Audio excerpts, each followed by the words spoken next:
Hayy ben Yaqdan, roman philosophique d'Ibn Tufayl. Au nom de Dieu, le clément, le miséricordieux. Que Dieu comble de bénédictions notre Seigneur Muhammad, sa famille, ses compagnons, et qu'il leur accorde le salut. Tu m'as demandé, frère généreux, sincère, affectionné, que Dieu t'accorde la vie éternelle et la félicité sans fin, de te révéler ce que je pourrais des secrets de la philosophie illuminative, communiqués par le maître, le prince des philosophes, Abu Ali ben Sina, Avicenne. Sache-le bien, celui qui veut la vérité pure doit chercher ses secrets et travailler à en obtenir la connaissance. Or, la demande que tu m'as adressée m'a inspiré une noble ardeur qui m'a conduit, Dieu en soit loué, à l'intuition d'un état extatique dont je n'avais pas eu l'expérience auparavant, et m'a fait parvenir à une étape si extraordinaire que la langue ne saurait le décrire, ni le discours en rendre compte. Car il est d'un autre ordre et appartient à un autre monde. Le seul rapport que cet état ait au langage, c'est que, par suite de la joie, du contentement, de la volupté qu'il inspire, celui qui est arrivé, qui est parvenu à l'un de ces degrés, ne peut se taire à son sujet et en cacher le secret. Il est saisi d'une émotion, d'une ardeur, d'une exubérance et d'une allégresse qui le porte à communiquer le secret de cet état, en gros et d'une façon indistincte. Alors, si c'est un homme dépourvu de culture scientifique, il en parle sans discernement. L'un, par exemple, est allé jusqu'à dire, par allusion à cet état, « Louange à moi, combien ma gloire est grande ». Tel autre, « Je suis l'être véritable ». Tel autre, enfin, « Celui qui est sous ses vêtements n'est autre que Dieu ». Quant au maître Abu Hamid al-Ghazali, il a fait à cet état, lorsqu'il y fut parvenu, l'application du vers suivant. « Ce qu'il est, je ne saurais le dire ». Pense-en du bien et ne demande pas d'en rien apprendre. Mais c'était un esprit affiné par l'éducation littéraire et fortifié par la culture scientifique. Considère aussi les paroles d'Abu Bakr ben Sa'ir ibn Bajjah qui font suite à ce qu'il dit à propos de la nature de la conjonction.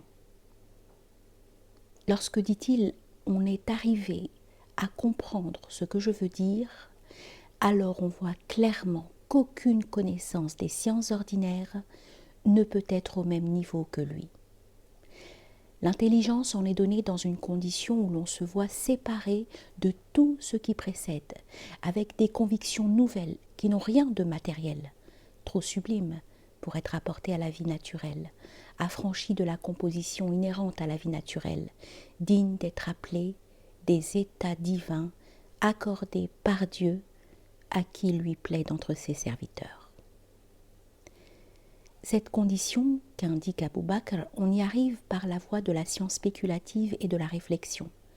Pour lui, il y est parvenu sans nul doute et n'a point manqué ce but. Quant à la condition dont nous avons parlé d'abord, elle est autre. Mais elle est la même en ce sens que rien ne s'y révèle qui diffère de ce qui se révèle dans celle-ci.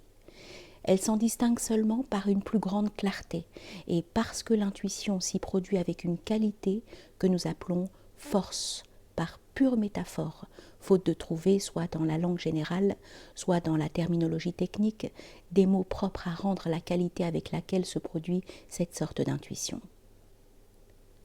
Cet état dont nous avons parlé et dont ta demande nous a incité à éprouver le goût est du nombre de ceux qu'a signalé le maître Abu Ali ibn Sina, à l'endroit où il dit « Puis lorsque la volonté et l'exercice mystique l'ont conduit jusqu'à un certain degré, il entrevoit comme en de fugitives lueurs d'aurore des apparitions rapides et suaves de l'être véritable, c'est-à-dire de Dieu, semblables à des éclairs qu'il verrait luire à peine et disparaître. Puis ces illuminations soudaines se multiplient s'il persévère dans cet exercice.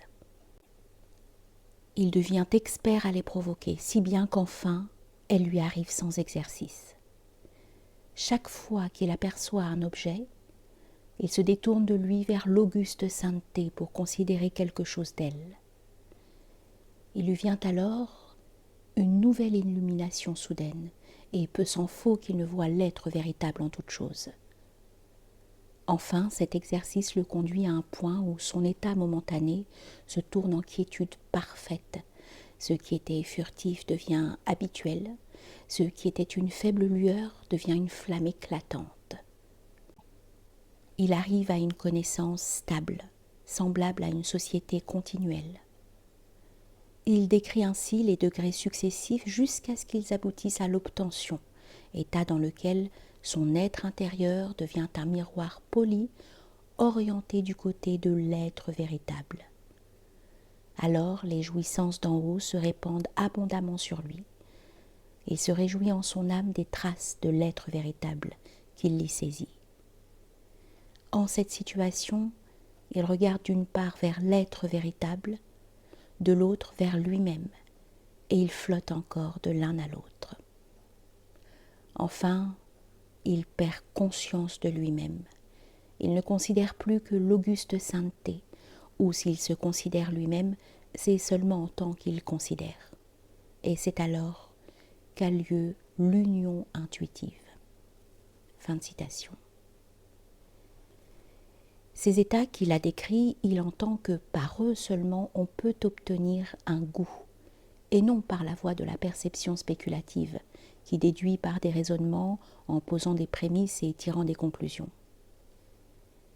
Si tu veux une comparaison qui te fasse saisir la différence entre la perception telle que l'entend cette école et la perception telle que les autres l'entendent, imagine le cas d'un aveugle-né, doué néanmoins par la nature d'une vive intelligence, d'une conception ferme, d'une mémoire sûre, d'un esprit droit, qui aurait vécu, depuis qu'il est au monde, dans une ville où il n'aurait cessé d'apprendre au moyen des sens qui lui restent, à connaître individuellement les habitants, de nombreuses espèces d'êtres tant vivants qu'inanimés, les rues de la ville, ses ruelles, ses maisons, ses marchés, de manière à être en état de la parcourir sans guide et de reconnaître sur le champ tous ceux qu'il y rencontre. Les couleurs seules ne lui sont connues que par des explications des noms qu'elles portent et par certaines définitions qui les désignent. Suppose qu'arrivé à ce point, ses yeux soient ouverts, qu'il recouvre la vue, qu'il parcourt toute la ville et qu'il en fasse le tour. Il n'y trouvera aucun objet différent de l'idée qu'il s'en faisait. Il n'y rencontrera rien qu'il ne reconnaisse. Il trouvera les couleurs conformes aux descriptions qu'on lui a données. Et dans tout cela, il n'y aura de nouveau pour lui que deux choses importantes, dont l'une est la conséquence de l'autre, une clarté, un éclat plus grand et une grande volupté. L'état de ceux qui spéculent et qui ne sont point arrivés à la phase de la familiarité avec Dieu, c'est le premier état de l'aveugle. Et les couleurs, qui dans cet état lui sont connues par des explications de leur nom, ce sont ces choses dont Abou Bakr dit qu'elles sont trop sublimes pour être apportées à la vie naturelle, et que Dieu les accorde à qui lui plaît d'entre ses serviteurs. L'état des spéculatifs qui sont arrivés à la phase de la familiarité et à qui Dieu a fait don de cette chose dont nous avons dit qu'elle n'est appelée force que métaphoriquement, c'est le second état de cet aveugle. Mais on trouve rarement un homme comparable à quelqu'un qui aurait toujours une vue perçante, les yeux ouverts et nul besoin de regarder. Je n'entends point ici que Dieu t'honore de sa familiarité par la perception des spéculatifs, ceux qu'ils perçoivent du monde physique, et par la perception des familiers de Dieu, ceux qu'ils perçoivent de supraphysique, car ces deux genres d'objets perceptibles sont très différents en eux-mêmes et ne se confondent point l'un avec l'autre. Ce que nous entendons par la perception des spéculatifs, c'est ce qu'ils perçoivent de supraphysique. C'est ce que percevait Abou Bakr. Or, la condition de cette perception des spéculatifs, c'est qu'elle soit vraie, qu'elle soit fondée, et par conséquent, il y a conformité entre elle et la perception propre aux familiers de Dieu, qui connaissent les mêmes choses avec plus de clarté et avec une extrême volupté. Abou Bakr censure la façon dont les soufis entendent cette volupté. Il la rapporte à la faculté imaginative et il s'engage à donner un exposé clair et net des conditions qui déterminent l'état de ceux qui éprouvent cette félicité. Mais c'est ici le lieu de lui répondre. Ne déclare pas douce la saveur d'une chose dont tu n'as pas goûté, et ne foule pas aux pieds les nuques des hommes véridiques. Car notre homme n'en a rien fait et n'a point tenu cette promesse. Il est probable que ce qui l'en a empêché, c'est le manque de temps dont il parle et le dérangement causé par son voyage à Oran, ou peut-être a-t-il vu que s'il décrivait cet état, il serait entraîné à dire des choses de nature à décrier sa conduite et à désavouer les encouragements qu'il a donnés à acquérir de grandes richesses, à les accumuler et à employer divers artifices pour se les procurer. Mais nous nous sommes écartés du sujet que tu nous invitais à traiter, un peu plus qu'il n'était nécessaire. Il résulte clairement de ce qui précède que ta demande ne peut viser qu'un des deux buts suivants.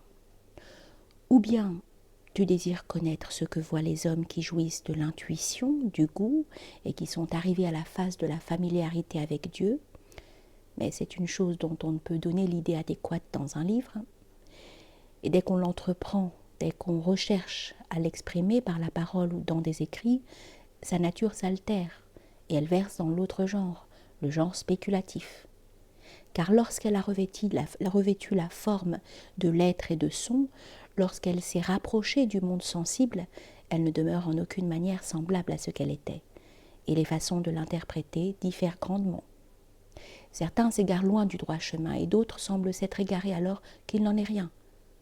Cela vient de ce que c'est une chose qui n'est pas délimitée dans une vaste étendue ambiante, une chose qui enveloppe sans être enveloppée. Ou bien, c'est là le second des deux buts dont ta demande, avons-nous dit, ne pouvait viser que l'un ou l'autre. Tu désires connaître cette chose, suivant la méthode des spéculatifs. Et c'est là que Dieu t'honore de sa familiarité, une chose de nature à être consignée dans des livres et exprimée par des mots. Mais elle est plus rare que le soufre rouge, surtout en cette contrée où nous vivons, car elle est si extraordinaire qu'à peine un seul homme après un autre en recueille-t-il quelques parcelles. Encore ceux qui en ont recueilli quelque peu n'en ont-ils parlé aux gens que par des énigmes, vu que la religion orthodoxe, la vraie loi, défend de s'y livrer et met en garde contre elle. Ne crois pas que la philosophie qui nous est parvenue dans les écrits d'Aristote, d'Abu Nasr al-Farabi et dans le livre de la guérison d'Ibn Sina satisfasse au désir qui est le tien, ni qu'aucun des Andalous ait rien écrit de suffisant sur cette matière, car les hommes d'un esprit supérieur qui ont vécu en Andalousie, avant la diffusion de la logique et de la philosophie, dans ce pays, ont consacré leur vie aux sciences mathématiques, et ils y ont atteint un haut degré de perfection. Mais ils n'ont rien pu faire de plus. Après eux vint une génération d'hommes qui eurent, en outre, certaines connaissances en logique. Ils s'occupèrent de cette science, mais elle ne les conduisit point à la véritable perfection. L'un d'entre eux a dit « C'est pour moi une affliction que les sciences humaines soient au nombre de 2, pas davantage. Une vraie, impossible à acquérir, et une vaine, dont l'acquisition est sans profit. » Après eux vint une autre génération d'hommes plus habiles dans la spéculation et qui approchèrent davantage de la vérité. Nul parmi eux n'eut un esprit plus pénétrant, une déduction plus sûre, une vue plus juste qu'Abou Bakr ben As-Sa'ir ibn Bajjah. Mais les affaires de ce monde l'absorbèrent à tel point que la mort l'enleva avant qu'eussent été mis au jour les trésors de sa science et qu'eussent été révélés les secrets de sa sagesse.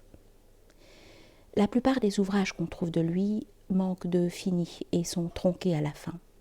Par exemple, son livre sur l'âme, le régime du solitaire, ses écrits sur la logique et sur la physique. Quant à ses écrits achevés, ce sont des abrégés et de petits traités rédigés à la hâte. Il en fait lui-même l'aveu. Il déclare que la thèse dont il s'est proposé la démonstration dans le petit traité de la conjonction, ce traité n'en put donner une idée claire qu'au prix de beaucoup de peine et de fatigue.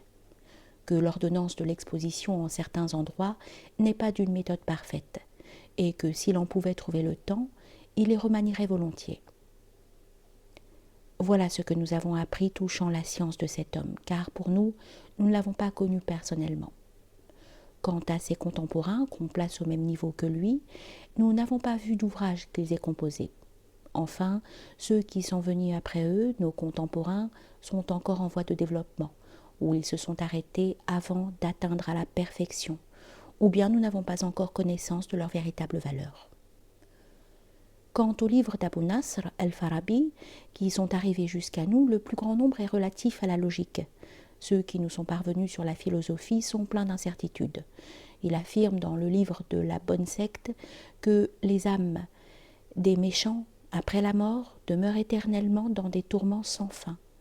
Après quoi il déclare expressément dans la politique qu'elles se dissolvent et retournent au néant, qu'il n'y a de survivance que pour les âmes vertueuses et parfaites. Et enfin, dans le commentaire de l'éthique, faisant une description relative au bonheur humain, il le place uniquement dans la vie de ce monde. Aussitôt après, il ajoute des paroles dont voici le sens, ouvrez les guillemets. Tout ce qu'on rapporte hors de là n'est qu'extravagance et conte de vieilles femmes.